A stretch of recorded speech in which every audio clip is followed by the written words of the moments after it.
अस्सलाम वालेकुम दोस्तों, मेरा यूट्यूब चैनल पे पे अली हसन हार्डवेयर इंजीनियर है जी। छोटा जी एक फ्रेम तैयार किया है, ट्राली सिस्टम 10 प्लेटा वाला फ्रेम है पिया। एक किसान वास्ते सहूलत की है। यदि तुहानू मुकम्मल फ्रेम की डिटेल दसेने, ये किश असां इस्तेमाल की है, यदि पैमाइश दसेने, यदा खर्चा दसेने। उस तो पहले साड़ी वीडियो नू लाइक करो, साढ़े चैनल नू सबसक्राइब करो ताकि आने वाली वीडियो आप तक जल्द पहुँच सके। ये जी ये वास्ते चैनल इस्तेमाल किया, चौरस पैंप इस्तेमाल किया, एंगल इस्तेमाल की है, गार्डर इस्तेमाल किया, पैंप इस्तेमाल किया। तो ये जनाब ये जी रीलिंग है वह भी तुहानू दसेने। ये 2 प्लेटा की एक रीलिंग है जिते हाथ रखी करें। यदा बैरिंग फिट होए हुए है। ये जी 2 प्लेटा खुलदियाँ एक टायर वाली साइड तो, 2 प्लेटा खुलदियाँ दूए टायर वाली साइड तो, 4 प्लेटा इत्थे हो गई। 2 प्लेटा खुलदियाँ जिथे ट्रैक्टर अस फिट करे ने अगली साइड तो, उत्थे 2 प्लेटा साड़ियाँ खुलदियाँ पिछा बैक साइड ते। 8 प्लेटा हो गई। 2 प्लेटा साड़ियाँ उत्ते फिक्स, 8 ते 2 10 हो गई। ये 10 प्लेटा का फ्रेम तैयार होया। बड़ा खूबसूरत फ्रेम, क्लोज जिहा फ्रेम है, बिल्कुल ना इतनी लंबाई है ना यदी इतनी चौड़ाई है भाई। तले हिस्से की 4 फुट चौड़ाई है, उत्ते जी रीलिंग है वही 9 फुट है भाई। जोड़ा सा चैनल लाया रीलिंग वाला वही 9 फुट है। ये तले हिस्सा ये चैनल इस्तेमाल किया है तले हिस्से दे विच। ये जनाब ये असा जोड़ा कलाम पे पिया वो कोई नहीं लाया, काबलें वाला ओदा कलंप असा कोई नहीं लाया। यदा चैनल वाला कलंप बना के वो लाया। उस तो बाद जी ये पैंप दे नाल असां वैल्डिंग कीता फ्लंच, ते उस चैनल नाल ही फ्लंच वैल्डिंग कीता ताकि यदा जेड़ा मूविंग च यदा ज़ाविया है वो काबू देवे।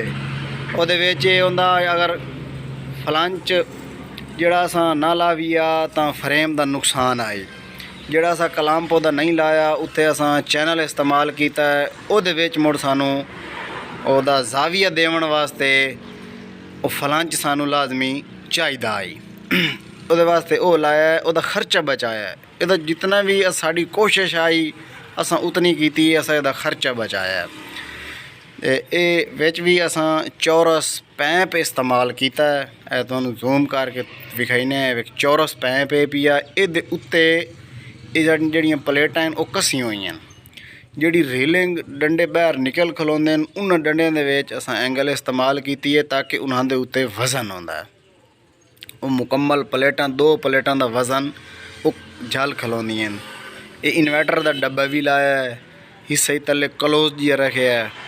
तो बिल्कुल बड़ा खूबसूरत फ्रेम, क्लोज जिहा फ्रेम है। साढ़े व्यूवर सानू मैसेज करेंदे हैं काफ़ी सारा कि सानू कोई क्लोज जिहा फ्रेम दसो जिहदे विच प्लेटां भी काफ़ी होवन ज़्यादियां ते फ्रेम ही बड़ा क्लोज होवे। असां ये तैयार कीता फ्रेम ही माशाल्लाह बिल्कुल क्लोज है। ते उहदे विच प्लेटां भी 10 लगी हुई हैं, 10 प्लेटां। ते इस तो उत्ते भी बन सकदा है, 12 तक भी बन सकदा है इस डिज़ाइन दे विच। अगर होर प्लेटा तुसां इहदे विच इन्वेस्ट करे सो तो उहदा मुड़ खर्चा भी होना है, तो डिज़ाइन भी सानू थोड़ा जिहा चेंज करना पौसी, या लंबाई चौड़ाई सानू चेंज करनी पौसी, डिज़ाइन इहो रखना पौसी। तो ये जनाब इहदे विच ये भी फायदा है पिया। इनू ट्रैक्टर ते जो सकदे हो, इनू मोटरसाइकिल ते जो सकदे हो, इनू तुसां बैल दान ते भी जो सकदे हो। ये बेहतरीन सोहने जितने भी यदा समान बने हुए सोहना बने हुए, और ये जेड़े फायदे हैं वो भी कमाल दे फायदे हैं। ये जनाब ये बई तुसां लैके इनू वाही सकते हो अपना क्यारे भरा के। उस तो बाद इनू तुसां घर लैके आ सकते हो अपनी अखियां दे सामने। ये फ्रेम भी खला रहा सी, प्लेटा भी महफूज खलियां रहा सन। मिस्त्री अली हसन ये तैयार किया उन्हें जवाने बंगले ते उन्हें तैयार किया।